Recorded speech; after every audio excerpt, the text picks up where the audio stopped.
What is DAX in Power BI? DAX means Data Analysis Expressions. In Power BI, DAX is used by report designers to perform data analysis and calculations.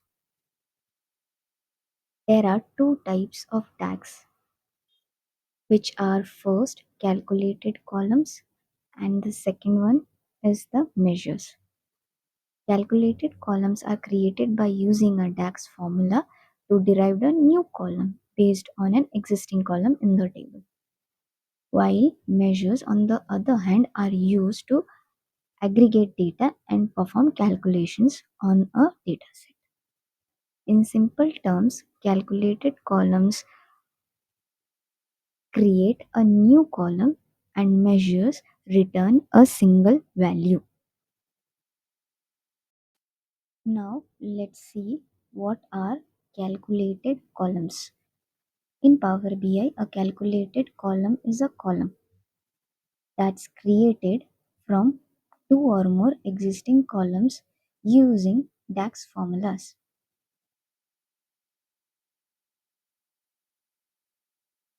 Let's see an example how to create calculated columns. As you can see, I have loaded Adventure Sales Excel sheet. Then we have to go to table view and click the option new column for creating calculated columns. The calculated columns will add a new column, like here a new column is added, and then this is a formula bar. In this, let's rename, I want profit.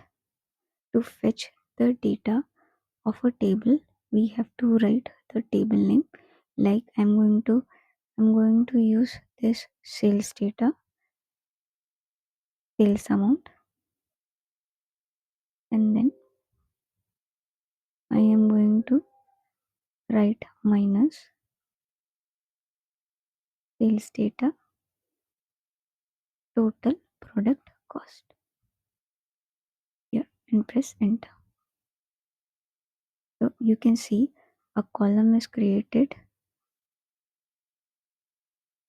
by subtracting sales amount and total product cost. Here one column is subtracted from another column to get the third column.